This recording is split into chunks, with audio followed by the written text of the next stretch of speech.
Yan, welcome sa inyo mga kaprinting, no. Ito yung pinadala sa atin ng White Tiger. So, tatry natin ngayon regarding dun sa binili sticker nila. Merong mga ibang nagkaka-problem daw na nagko-curl yung dulo, no. Kasi itong naibigay naman sa akin na na binili sticker, okay naman siya nung ginamit ko. Tsaka yung unang bili ko dito, sinubukan ko lang talaga dahil na-experience ko rin sa ibang binili sticker yung nagko-curl yung dulo. At minsan, yung mga worst pa na-experience ko sa mga binili sticker, yung adhesive.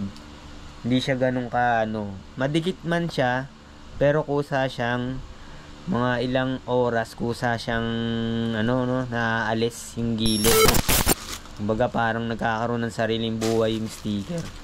No, may mga solution na sinasabi diyan yung wag mo muna siyang lalagyan ng phototop. Kaya lang alam ko yung ganung sticker kasi since ang pigment kasi coated lang, hindi siya tulad ng Ecosol na inaabsorb yung yung ink. No, sa Ecosol kailangan mo siyang i-curing, no? Kailangan mo siyang patuyuin ng at least siguro mga kinabukasan mo na siya i-cold lamination kasi mag-shrink yung yung sticker. So ang tendency nga mag-curl yung mga dulo ng sticker. So kasi sa roll naman medyo may iwasan yung sabit sa head kasi medyo iaano mo yan sa head lalagpas sa head yung dulo, so hindi na dadaanan tong mga dulo. So ang problema sa mga cutout, no,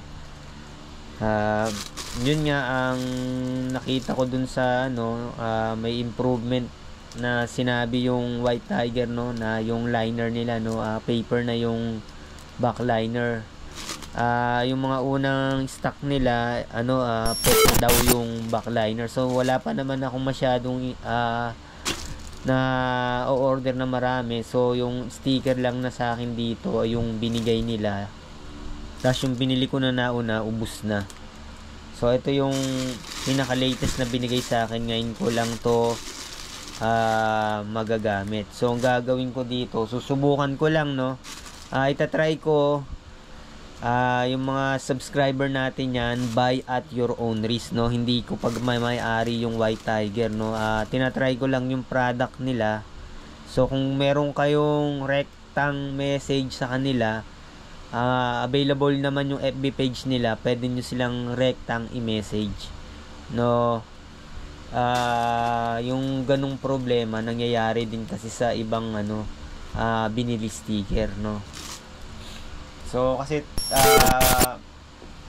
pag ganito yung mga starting ka pa lang talaga sa printing, pigment talaga yung pwede mong magamit, no. Tsaka medyo limited din yung mga brand na available sa market, no. Karaniwan ngayon sa Shopee ang dami ng mga diyan, no, pwedeng mabili. Kasi nung dati, nung di pa masyadong uso yung Shopee na yan, ang talagang takbuhan ng mga consumable sa Odeon Mall dito sa may Recto, o kaya kahabaan ng CM Recto, dyan sa Santa Cruz meron dyan. So, pero yung pinakamarami talagang makikita mo na ng mga stall na nagbebenta ng mga consumable nasa Odeon Mall, halos malapit lang sa Isitan Recto. So ito ang gagawin ko dito, no, wala akong yung print pub, no. So kasi ang Epson meron siyang user defined na kayang mag-print hanggang 47 inches, no. Kung ang printer mo ay pang maliliit, ang maximum width niyan ay 8.5, no. Doon tayo makapag-adjust dun sa haba. So ano pwedeng application nito? Pwedeng signage, no, signage na na sa mga booth, no, Sintra board, pwedeng pan Sintra board. So ito susubukan ko lang so windshield pa rin tayo dun sa sa taas. So magpapalit tayo, pero wala pa kasi akong phototop na roll, kaya magta-try lang tayo mag-print. So magkakat ako, since 47 lang talaga yung ano niya, yung haba niya, pero mag-aano ako sa dulo kasi may tendency rin na mag-curl yung dulo nito sa sabit sa head. Kaya mag-a-adjust ako ng malaking allowance sa harap tsaka sa dulo. So hindi lang 47 yung aking anuhin dito. So meron pa akong na-experience dito na malagkit yung coat, no. Merong hindi ko nasasabihin yung brand. Pag meron na dikit na insekto, yun, kakapit na dun sa sticker, lalo na pag bagong print pa lang. So para sa akin okay yung coat nitong ng White Tiger. So ang i-improve na lang dito, yung maiwasan yung mag-curling yung dulo. So kasi yun nga yung nagiging problema ng ibang user, no, pagka nag-curl yung dulo, sasabit sa head, yun, masisira daw. So ako na-experience ko sa L805 ko dati, yung head niya merong parang lata na yung nagpo-protekta dun sa head. Yun yung pag sumabit yung vinyl sticker, yun yung kumbaga nasisira na sa dulo. Tapos pagka medyo umangat-angat na siya, yun, kakaskas na sa lahat ng print mo. So magkakat ako ng mga 52. So kasi yung background ko lang white eh. So ang gagawin ko yung rally art na na design dun sa sa kotse ko pa rin nilalagay. Wala naman akong ibang paglalagyan eh. Wala naman tayong lalagyan na boot. So magkakat lang ako dito ng 57, 52, 53. No, kaya 54 na, no, para may allowance. So yan, magkakat ako ng mga 54 inches. No, pero actually ang kaya niyang i-print lang ay 47, pero mag-a-adjust na lang doon ako sa layout ko, no. Kasi pag in-install ko to sa windshield, kailangan sobra din yung mga dulo, tas kinakat na lang ng cutter. So yan, yung mga nakikita nyo sa windshield ng kotse, mga Ecosol yun, yung makikita nyo yung design na rally art, TRD, no, Nismo. Ecosol yung ginagamit doon, no, hindi pigment. Kasi ayun, yun lang yung real talk lang talaga sa pigment, no, na sticker. Hindi talaga siya ganun ka durable compare mo sa sa Ecosol. So yung itong ang White Tiger, medyo na-surprise ako na hanggang ngayon nakadikit pa rin na maayos sa windshield ko, no. Maliit lang yung sticker na yon. Hindi naman siya umaangat kasi ang problema ko sa dating brand na ginagamit ko, umaangat talaga siya. Tapos yung iba naman, yung print uhulas, no. Sasama dun sa lalo na kung masipag kang magpunas-punas. Pero yan, kung maliliit lang na sticker, no, tulad nito, no, yung mga pang motor, no, pang pwede na yon siguro, no. Pero kung ako sa inyo mga ka-printing, no, mas lalago pa yung sticker business ninyo kung lalo na kung malakas naman talaga kayo sa sticker, no, subukan niyo rin yung Ecosol. So okay din naman yung mga converted, no, may mga nagbibigay naman ng good feedback, pero sa kabila ng good feedback, alam ko merong mga struggle yan, no, lalo na sa sa converted, no, yung L1300, no. Ang problema lang dun talaga sa printer na Ecosol talaga, no, ang mataas yung price niya, tsaka dapat may market ka na hindi mahihinto ng matagal yung printer mo. Dahil alam naman natin kung magkano presyo ng mga, kahit sabihin na natin yung Mewtwo na 24 inches, mga daan libo rin ang presyo niyan, lalo na kung mga large printer, no. Meron pang maabot ng kalahating milyon, meron pang 1 milyon. Pero yung mga alam naman natin yung mga China brand, merong mga 100,000 lang yan, wala pang 200. Yan. Tsaka alam naman natin na pag China, syempre yung quality, no, tsaka yung tatagal ba. Tsaka dapat may alam ka rin, no, sa kahit papaano sa pagto-troubleshoot, kasi kung laging masisira yung mga China brand mo na tas puro tech, no, parang bubuhay ka na lang ng technician. So dapat din bibili kayo dun sa mga ano, mga supplier na good sa ano after sales, no, kahit naibenta na, may mga technical support pa rin, no, kahit 1 year 2 year, no, mababawi mo agad yung printer mo, kaya kasi sa mga 100,000 lang yan compare sa mga Japan na yung mga brand na magaganda na talagang halos lagpas na ng ano, no, mga kalahating milyon hanggang 1 milyon, no, mahirap din bawiin kasi yun, eh. Yan. Eh kung ano ka talaga sa bahay lang, tsaka talagang starting, tiyaga-tiyaga lang sa pigment, no. Yan. So ito putulin ko na. Yung mga ganitong printer, syempre iba yung feeding system nito, no, kaysa dun sa mga talagang design for roll printer. Ito kailangan ng friction para ma-feed. Yung mga roll na pwede mo siyang hatakin ng ganun, no, tapos pwedeng i-align. Dito sa ano hindi pwede. Kaya kailangan pagpasok ng ano, dapat align siya. So yung dulo kasi ng roll, dahil nakaganon siya, kailangan mo siyang i-ganito. Ano kasi siya, eh, medyo biliutin muna ng pabaligtad, no.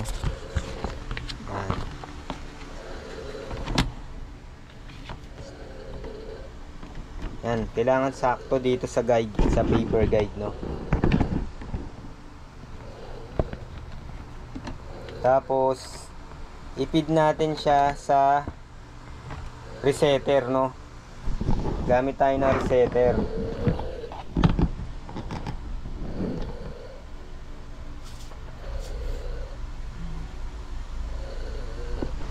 Yan. So dito sa may ano, digital printing, Photoshop, Illustrator, no, Enthusiast by Bentech, nandyan may resetter dyan. So kailangan i-download ninyo, then extract. Tapos kailangan ninyong itong antivirus ninyo, kasi madedetect siyang ano, no, madedetect siyang virus. So hindi mo magagamit yung resetter. Yan, ito kailangan naka turn off yung real time, tas ibalik nyo na lang pagkatapos. So naka turn off siya.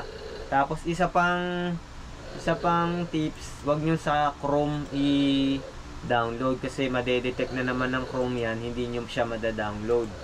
So dito nyo siya i-download sa Firefox, no. Open kayo ng Firefox, no. Lang ulitin natin, no, Firefox. Tapos dito copy paste nyo na lang yung itong ano dito sa may bandang address bar, no, i-copy paste nyo na lang. Yan. Then hanapin niyo sa files, no, then yung resetter, hanapin niyo na lang, nandiyan yan, L3210 ito.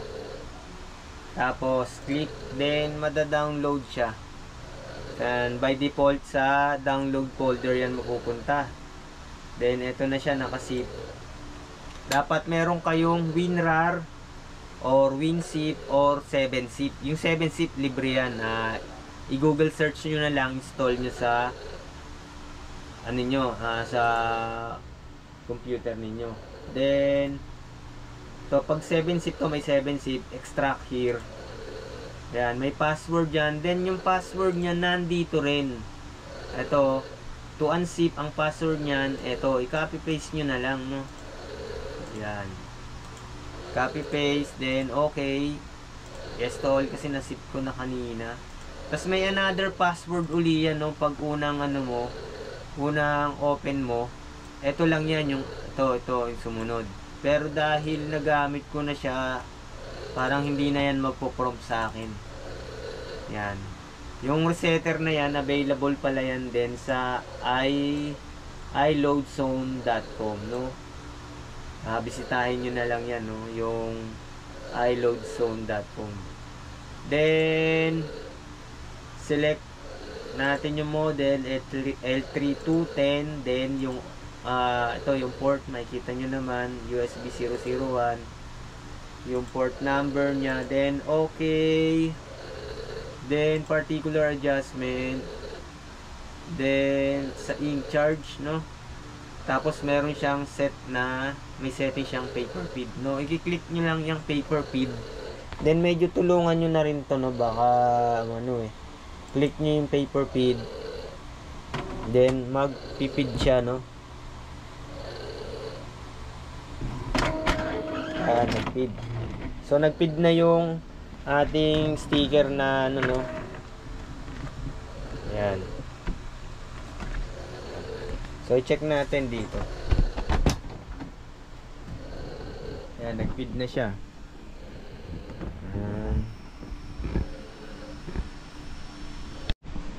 Ayan, i-check natin, no? Ayun, no? Napid na, no? Napid na yung ano, yung ating, ayan, ayun yung mahaba yan, no?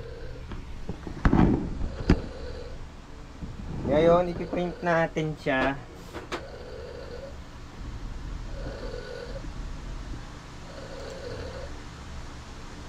Yan. So, ngayon ipiprint natin siya sa Photoshop. So, gumawa tayo ng ano, no? Ng bagong size. Bali, yung user define. So, pagka wala pa, no, user define, yan, hanggang, itong height hanggang 47. Yan. 47, no? Yan, lagay ko na lang dito. 44 lang pala, no? Up to 44 lang pala. Up to 44. Adjust na lang dito sa layout. So, mag-a-adjust na lang ako dun sa, ano, para malaki pa rin yung gilid. No, 44 inches. Lagay ko na lang dito. Then save. Up to ano lang pala, hanggang 44 lang mga ka-printing yung kaya niyang i-print. So, yan. Landscape. Yan. Yan. So, 44, no? So, 44 hanggang dito.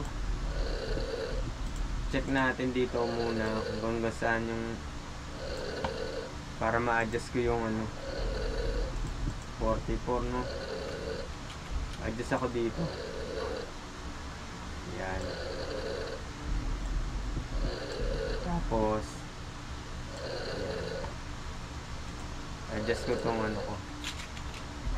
Nag-allowance ako sa harap.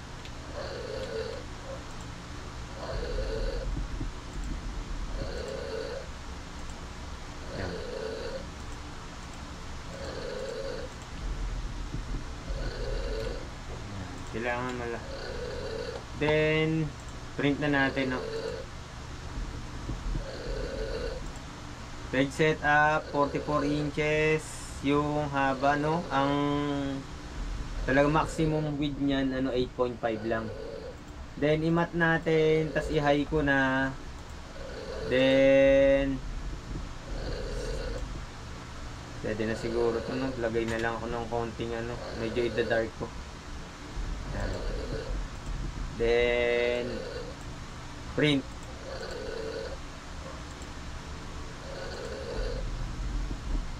Yan.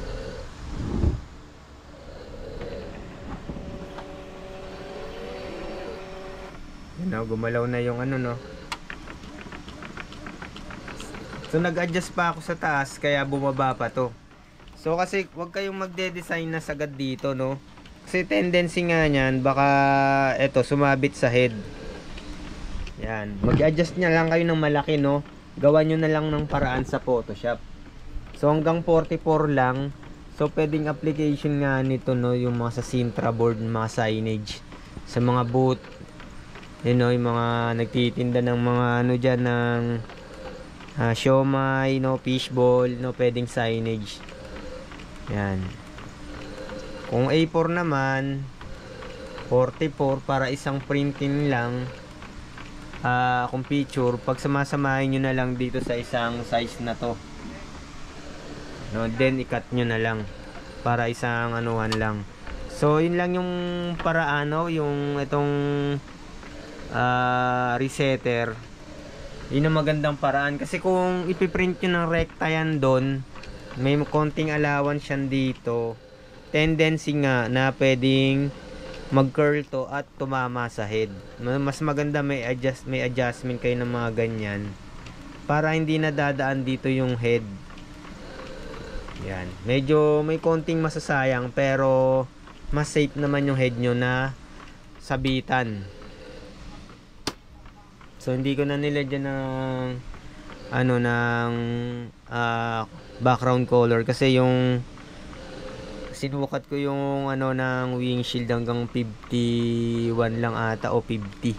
So kung lalagyan ko ng background bitin na bitin. Magiging 44 inches so magiging white lang yung dulo, pangit din yan. Kaya white na lang yung background. Yan, pwede yan siguro sa mga sa tricycle kasi maigsi lang naman yun O kaya pwede dugtong system yung mga pulidong magdugtong. Yan.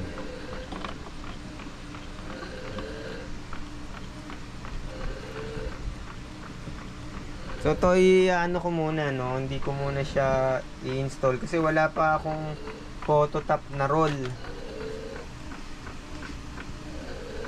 Huwag lang siyang dudumi pag dumumi kasi siya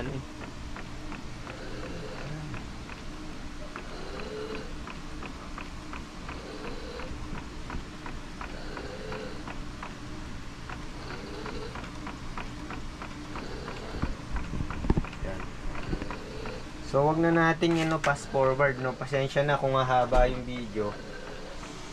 Ito yung ating yan yung ating pinrint.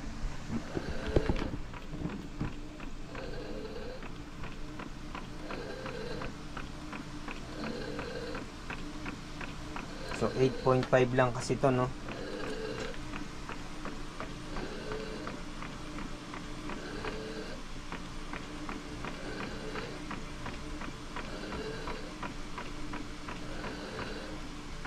So yung mga car sticker kasi mas manipis dito hindi kasi yung nilalagyan ng phototop. Mas madaling i-apply yan sa mga windshield yung car sticker. Tsaka mas flexible siya. Kasi itong mga pigment sticker, coated lang talaga siya Ayan, coated.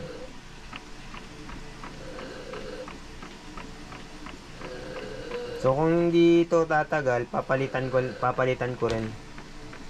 So itatry ko lang, baka tumagal siya ng 1 taon. Kasi yung nakalagay sa kotse ko ngayon, yung car sticker yun, cut out. Bali, ilang taon na yun, siguro mga 3 years na yun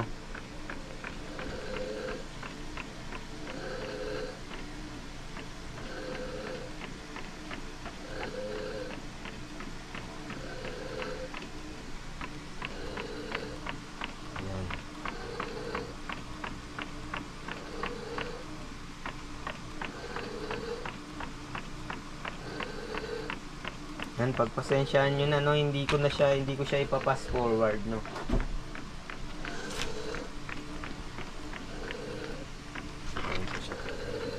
Yan siya. Mas maganda talagang gamitan ng resetter lalo na kung wala kang yung mga print pub na software.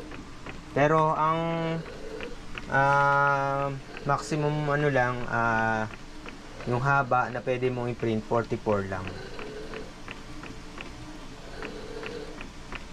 So dati nung may A3 ako bumibili ako ng A3 size na roll nagamit ko rin yan sa mga signage ng ng mga booth yung mga maliliit na mga store yung para mga yung siomai yung mga burger stand yan, yung mango shake.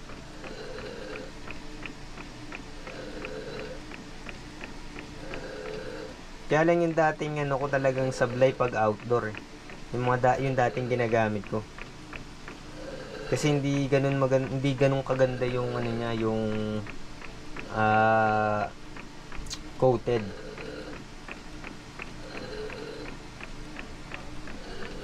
Ayan. So gusto ko dito sana matte yung phototop no? Instead na glossy. Problema kasi sa glossy pag naka-install na yan sa ano, pag dadaanan niya ng ano eh, ng wiper. No, may magagasgas na ano yan. May bakat ng wiper. Hindi mo maiiwasan talaga 'yun.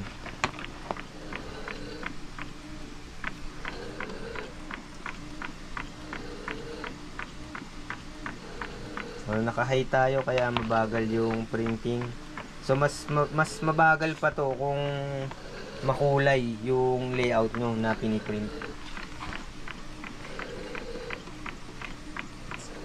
Sana hindi dumumi. No, itatago ko pa to, no. Wala pa kasi akong phototop na roll. Nag-overheat na tong ano ko, no. Papatayin ko muna, nag-overheat tong, baka mag-overheat tong aking GoPro, no. Videohan ko na lang pag natapos na yung printing.